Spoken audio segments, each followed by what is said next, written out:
Your time starts now. Okay, என் பேர் விமலாஜா. நான் செகண்ட் இயர் ஓமந்திரா மெடிக்கல் காலேஜில் படிக்கிறேன். என் டாபிக் வந்து ectopic pregnancy, Tamil ectopic. So இப்போ நம்ம இந்த இதில் என்ன பார்க்க போறோம்னா, எக்டோபிக் கர்ப்பம்னா என்ன பார்க்க போறோம் தொடக்கம்ல. அப்புறம் அதோட வகைப்பாடுகள், அப்புறமா அதோட நோய் கண்டறிதல், அதோட டயக்னோசிஸ், அப்புறமா வந்து நோய் குறி குறியல், அதாவது லைக் பேத்தபிசியாலஜி, அண்ட் தென் ஆபத்து காரணங்கள், ரிஸ்க் ஃபேக்டர்ஸ், மருத்துவம், அண்ட் ஸோ இப்போ தொடக்கம். எக்டோபிக் கர்ப்பம் என்பது அஹ், எக்டோபிக் கர்ப்பம் என்பது கரு வந்து கர்ப்பப்பையில் இணைப்படாமல் கர்ப்பப்பைக்கு வெளியே இணைப்படுவது. ஸோ இப்போ வந்து எக்டோபிக் கர்ப்பம் வந்து 95% ஃபெலோப்பியன் குழாயில் தான் நடக்கும். அதுக்கப்புறம் மீதி 5% வந்து வேறு இடத்துல நடக்கும். இந்த எக்டோபிக் கர்ப்பம் என்பது 2% கர்ப்பமான பெண்களுக்கு மட்டும்தான் பாதிக்கப்படும். எக்டோபிக் கர்ப்பம் என்பதை ஆஹ், கருவாய்க்கு வெளியே கர்ப்பம் என்றும் அழைக்கலாம். வகைப்பாடுகள். எக்டோபிக் கர்ப்பம் இரண்டாக பிரிக்கலாம். குழாய் கர்ப்பம், குழாய் அல்ல இடம் மாற்றிய கர்ப்பம். குழாய் கர்ப்பம் என்பது ஃபெலோப்பியன் குழாயில் கர்ப்பமாகுவது. ஸோ அது அது வந்து 95% வரும். அதே வந்து மீதி 5% வந்து கர்ப்ப கருப்பைகள், அதாவது ஓவரிஸ், கர்ப்பப்பை வாயில், அதாவது சர்விக்ஸ், அல்லது வயிற்றுக்குள் நிகழும். நோய் கண்டறிதல். ஆஹ் எல்லா நம் கர்ப்பமானவங்களே கண்டுபிடிக்கிற இது வந்து நம்மளுக்கு ஈஸியா தெரிஞ்சது வந்து வயிற்றில் வலி மற்றும் யோனி இரத்தப்பெருக்கு. நம் மருத்துவர்கள் எப்படி அதை கண்டுபிடிப்பாங்கன்னு பாத்தீங்கன்னா வந்து டிரான்ஸ்ரெஜைனல் அல்ட்ரா சோனோகிராஃபி வழியா. அதுல என்ன நடக்கும்னா, டிரான்ஸ்ரெஜைனல் அல்ட்ரா சோனோகிராஃபி வழியாக ஃபெலோப்பியன் குழாயில் கருவின் இதய துடிப்பு தெரியும். அதை வச்சு நம்ம கண்டுபிடிக்கலாம். அதுக்கடுத்து அல்ட்ரா சோனோகிராஃபி மற்றும் பீட்டா ஹெச்சிஜி. பீட்டா ஹெச்சிஜி என்பது பீட்டா மனித கோரியானிக் கொனோட்ரோபின் ஆகும். அல்ட்ராசோனோகிராஃபியில்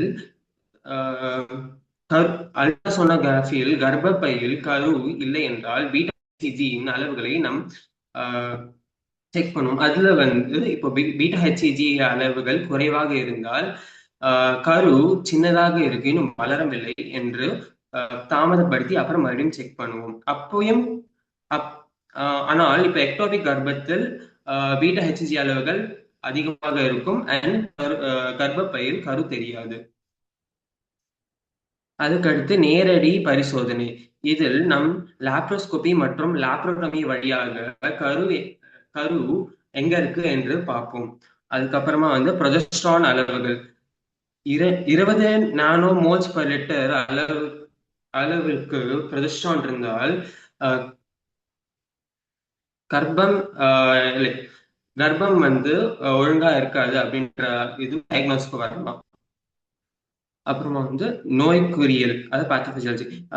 ஃபெலோப்பியன் குழாயில் மென்மையான தசை மற்றும் சீலியரை தடுப்பு வழியாக கரு அல்லது முட்டை கர்ப்பப்பைக்கு செல்லும். இதில் ஏதாவது பிரச்சனை வந்தால் எக்டோபிக் கர்ப்பம் வரலாம். இதில் எதனால பிரச்சனை வரும் என்று பார்த்தால் அழற்சியால் வரும். அப்புறம் குழாயில் செயலிழப்பால் வரும். இது நச்சு தொற்று போன்றவற்றால் வரலாம். ஆபத்து காரணங்கள். இது இடுப்பு அழற்சி நோய் இருக்கவங்களுக்கு வரும். அப்புறம் புகைப்பிடிப்பவர்களுக்கு வரும். வயது 35 மேல் இருப்பவர்களுக்கு வரும். அப்புறமா வந்து எண்டோமெட்ரியோசிஸ் இருப்பவங்களுக்கு வரும். அதுக்கப்புறமா வந்து முன்னாடியே ஃபெலோப்பியன் குழாயில் ஏதேனும் அறுவை செய்தவர்களுக்கு வரும். ஆகியவையெல்லாம் ஆபத்தான காரணங்கள் ஆகும். மருத்துவம். மருத்துவம் மீத்தோட்ரெக்சேட் என்ற மருந்தை நாம் ஆரம்ப காலத்திலே கொடுத்தால் கருவின் வளர்ச்சி நிற்கும், அதனால் கரு வளராது. அதுவே இப்போ வந்து இரத்த பெருக்கு வந்து விட்டது என்றால் நாம் அறுவை சிகிச்சைக்கு செல்ல வேண்டும். அறுவை சிகிச்சையில் சால்பிங்கோஸ்டோமி அண்ட் பிங்கெக்டமி பண்ணுவோம். இதில் நாம் ஃபீமேல் பெண்களின் உறுப்பை முடிந்த அளவுக்கு பாதிக்காமல் கருவை எடுக்க பார்ப்போம். சிக்கல்கள் எக்டோபிக் கர்ப்பத்தினால் என்னென்ன சிக்கல்கள் வரும் என்றால் ஃபெலோப்பியன் குழாய் முறிவு, அதாவது ஃபெலோப்பியன் டியூப் ரப்சர். இதனால் நம் உடலுக்குள் ரத்தம் கொட்டும், அதாவது உட்புற இரத்த கசிவு. இந்த ஃபெலோப்பியன் குழாயின் முறிவால் கருவாமை நடக்கலாம் மற்றும் மீண்டும் நிகழும் ஆபத்துகள் அதிகமாகலாம். இந்த எக்டோபிக் கர்ப்பம் இது இறப்புக்கும் போகலாம், தாயின் இறப்புக்கும் போகலாம். தடுப்பு எக்டோபிக் கர்ப்பத்துக்கு தடுப்பு எதுவும் இல்லை. ஆனால் நம் புகைப்பிடிக்காமல் நம் உடல் நலத்தை பார்ப்பதால் இந்த எக்டோபிக் கர்ப்பத்தின் வாய்ப்புகள் குறையும். புகைப்பிடிக்காமல் இருப்பது, நம் உடலை ஒழுங்காக பார்த்துக் கொள்வது, அது மட்டுமின்றி எடையை பார்த்துக் கொள்வது.